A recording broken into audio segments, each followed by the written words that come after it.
What is Fourier transform. So आज हम definition करेंगे इनफाइनाइट फरियर ट्रांसफॉर्म की। प्रीवियस वीडियो में हमने किसकी डेफिनेशन की थी, फरियर इंटेग्रल ट्रांसफॉर्म की। अब हम करने लगे हैं इनफाइनाइट फरियर ट्रांसफॉर्म की। सो ये क्या होती है हमारी, let a function f t. हमने एक फंक्शन लेट कर लिया, कौन सा है, f t, be a defined and piecewise continuous. That means ये हमारा जो फंक्शन है वो क्या है, पीस वाइज कंटिन्यूस है, कभी इंक्रीज हो रहा है कभी डिक्रीज हो रहा है। ऐसे ही हमारा जो फंक्शन है वो क्या है, पीस वाइज कंटिन्यूस। जैसे साइन का ग्राफ क्या होता है, हमेशा कभी इंक्रीज होता है तो डिक्रीज होता है। जैसे यहाँ पे हम पेंसिल को नहीं उठाते, बट पीस वाइज में क्या है, हम बार बार पेंसिल को उठाते हैं, तो इसे हम बोलते हैं piecewise continuous. Minus infinity to infinity हमारी रेंज है। लेट कर लिए f t be absolutely integrable in minus infinity to infinity. Then Fourier transform of f of x denoted by f of t is defined as f of t is equal to minus infinity to infinity f t e की power minus iota sin s t dt is equal to f bar s। This is most important topic, ये आपको 8 marks में आ सकता है, इसीलिए आपने इसको अच्छे से लर्न करना है। सो इसकी डेफिनेशन क्या है, integral minus infinity to infinity f t e की power minus iota s t d t is equal to f bar s. यहाँ पे बार क्यों आ गया, क्योंकि हम यहाँ पे आयोटा यूज कर रहे हैं, तो बार का मतलब ये हमारी पूरी टर्म बन गई इमेजिनरी। नाउ अब हम इसका इन्वर्शन फॉर्मूला देखेंगे। Inversion formula of Fourier transform by exponent form of Fourier integral formula we have, ये हमने प्रीवियस वीडियो में किया था जो हमारा सेकंड लेक्चर था। अगर आपने वो वीडियोस नहीं देखे हैं तो डिस्क्रिप्शन में प्लेलिस्ट का लिंक गिवन है, आप वहां से फरियर ट्रांसफॉर्म कर सकते हो। सो क्या फॉर्मूला था हमारा, 1/2 pi integral minus infinity to infinity integral minus infinity to infinity f t e की power minus iota s t e की power iota s x d s dt। जैसे हम क्वेश्चंस में करते थे वैसे हमने इसको सॉल्व करेंगे। x वाली टर्म को बाहर निकाल दिया, t वाली टर्म अंदर ले आए, तो ds एज इट इज। इस पूरी टर्म को हमने क्या ले लिया, f bar s by definition of Fourier transform of F T, क्योंकि ये हमने अभी डेफिनेशन की है फरियर ट्रांसफॉर्म की। कौन सी फरियर, इनफाइनाइट फरियर। सो आपने यहाँ पे याद रखना है कि हमने किसकी डेफिनेशन लगाई है, इनफाइनाइट फरियर की। जो हमने पहले की थी वो क्या थी, फरियर इंटेग्रल फॉर्मूला था। तो आपने कंफ्यूज नहीं होना कि हमारी डेफिनेशन क्या थी। मेन डेफिनेशन हमारी यही है, minus infinity to infinity f t e की power minus iota s t d t, क्योंकि ये चैप्टर का नेम ही क्या है, फरियर ट्रांसफॉर्म है, इसीलिए ये मोस्ट इंपॉर्टेंट टॉपिक है। इसका जो भी एग्जाम्पल और क्वेश्चंस है वो आपने एक भी छोड़ना नहीं है, बट मैं आपको मेन एग्जाम्पल्स और ऑल क्वेश्चंस कराऊंगी, क्योंकि मैं अगर सारे एग्जाम्पल्स करवाऊंगी तो आपका जो सिलेबस है वो रह जाएगा। सो यहाँ पे हमारा क्या आ गया, f t is equal to 1/2 pi integral minus infinity to infinity e की पावर माइनस ई की power iota s T.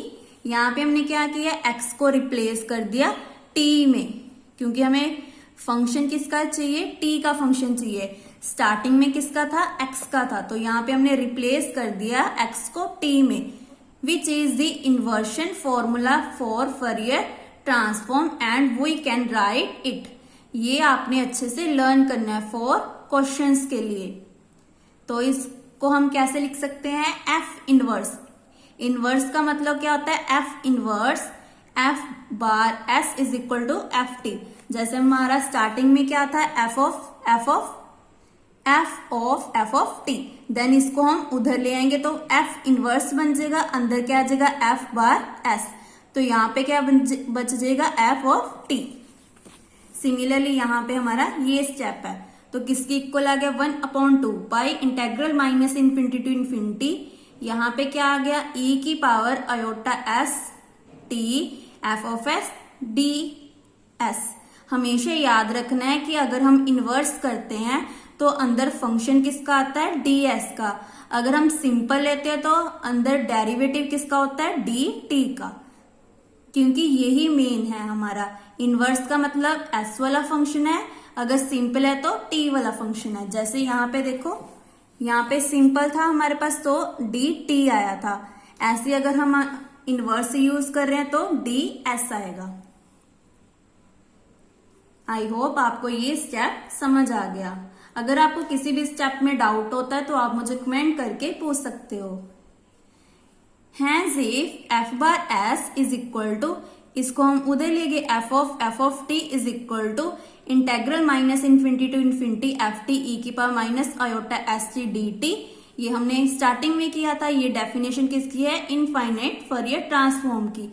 Then ये किस में चेंज होगी हमारी, इसमें चेंज होगी। ये हमारा बन गया इन्वर्शन फॉर्मूला किसका, फॉरियर ट्रांसफॉर्म का। सो ये मोस्ट इंपॉर्टेंट है। नाउ इसका हम नोट भी पढ़ लेते हैं। The constant preceding the above two integral signs can be any constant whose product is 1/2 pi if these constant are taken as 1/√2 pi each, that is if we write, इसको हम कैसे लिख सकते हैं, 1/2 पाई को हमने चेंज कर दिया 1/√2 पाई में।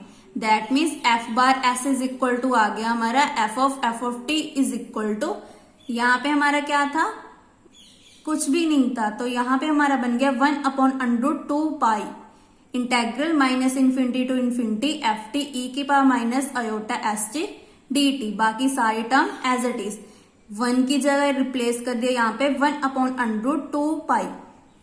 सिमिलरली इनवर्स में क्या हुआ, यहाँ पे 2 पाई था तो 2 पाई की जगह हमने लिख दिया √2 पाई। बाकी सारी टर्म एज इट इज। यहाँ पे क्या आ रहा है, सेम, बस 2 पाई की जगह हमने कर दिया √2 पाई। और ऐसे यहाँ पे हमने चेंज कर दिया 1 की जगह 1/√2 पाई। तो ये भी फॉर्मूला हमारा इंपॉर्टेंट है। ये किसको डिनोट कर रहा है, सिमेट्रिक फॉर्म को। सो इसको भी आपने लर्न करना है, CTM। सिमिलरली इसको भी हमने लर्न करना है। ये हमारे जो सारे फॉर्मूले हैं वो कहां से बन रहे हैं, हमारे इस टर्म से, इनफाइनाइट फॉरियर ट्रांसफॉर्म को। इसीलिए पहले आपने इसको अच्छे से लर्न करना है, देन उसके बाद आपने इनवर्स फॉर्मूला यूज करना है। अगर आपको इनवर्स फॉर्मूला यूज हो गया तो आपको सिमेट्रिक भी लर्न हो गया। इसके आगे लगा देना है 1/2 पाई और इसके आगे लगा देना है √। तो हमारा बन गया सिमेट्रिक फॉर्मूला या सिमेट्रिक फॉर्म।